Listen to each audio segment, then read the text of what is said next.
Ụmụ Igbo ekene m unu. Ya. Rain. Ya. Mon. Ya. Mon. Ya. Zon. Ya. Kwezono. Yo. It's still Nwadi Igbo 1. You're welcome back to my YouTube channel. On today's topic, we'll be treating 28 Igbo phrases for beginners. Anyị ga-amụ okwu Igbo 28. If you have not subscribed to my channel, what are you still waiting for? Do well to subscribe to my YouTube channel. Keep sharing and stick with us. For I believe you will always learn new things whenever I drop a video. Let's go straight to today's topic. 28 Igbo phrases for beginners in Igbo language. Hello. Hello. Ndewo. Hello. Ndewo. Welcome. No. When someone is returning from the market. Welcome. No. How are you? Kedu ka ị mere? It can even be put as a sentence, the three of them. Hello. Welcome. How are you? Ndewo. No. Kedu ka ị mere? So, hello is ndewo.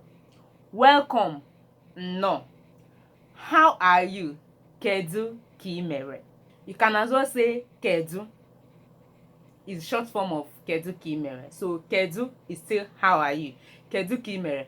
How are you? Or how are you doing?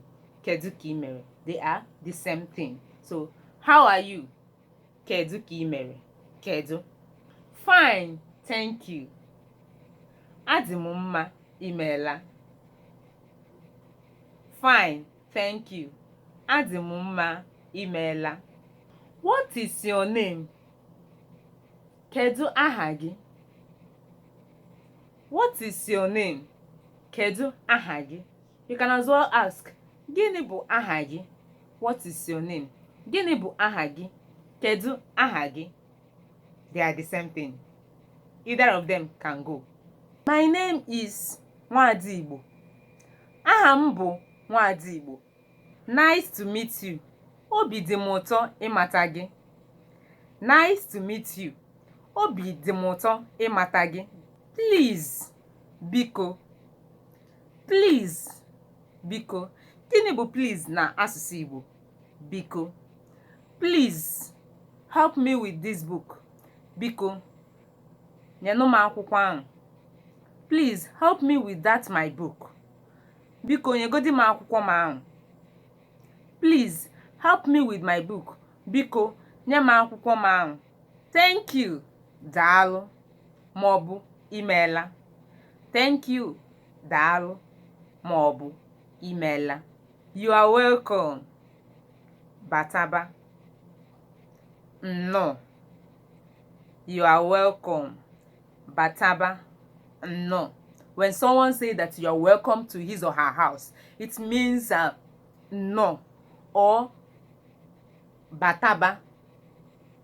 When you come to somebody's house now, the person will be like bataba, bataba. It means the person welcomed you in Igbo language. Bataban, no, bataban. So it means you're welcome. Yes. Is that your book?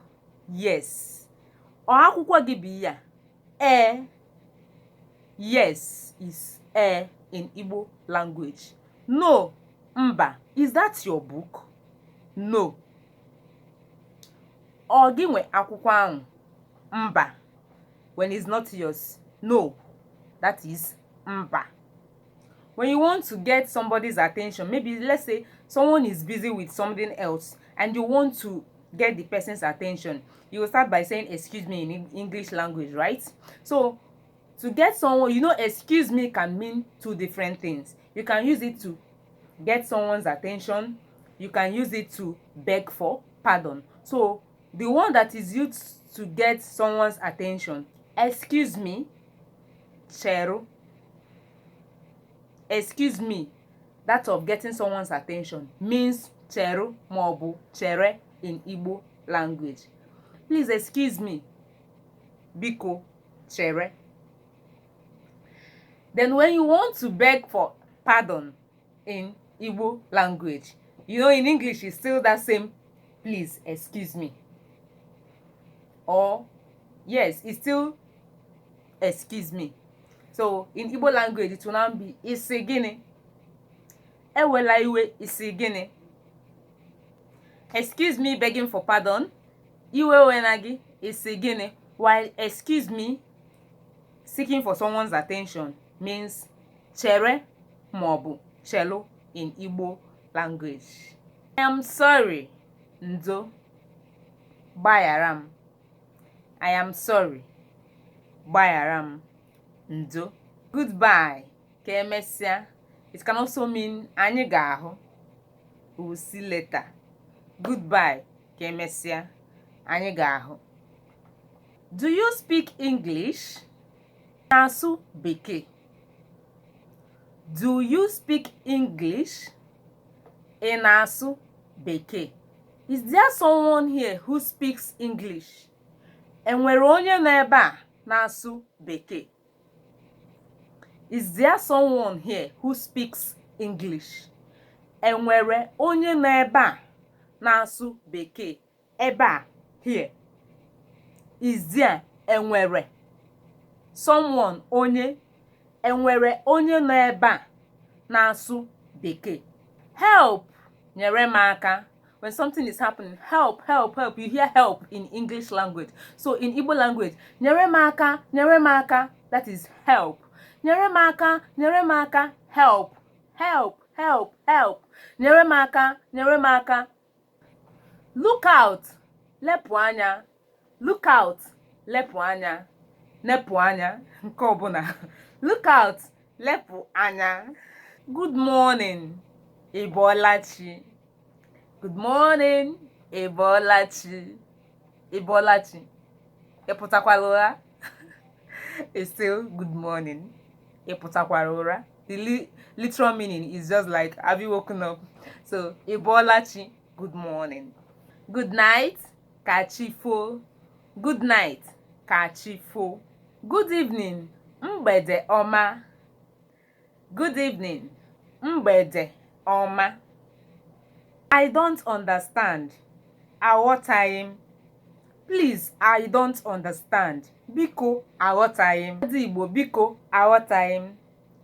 Please, Igbo teacher, I don't understand. What don't you understand? Gịnị ka ị ghọtaghị? Because I want to know the area you don't understand. What don't you understand? Gịnị ka ị ghọtaghị? Where is the toilet?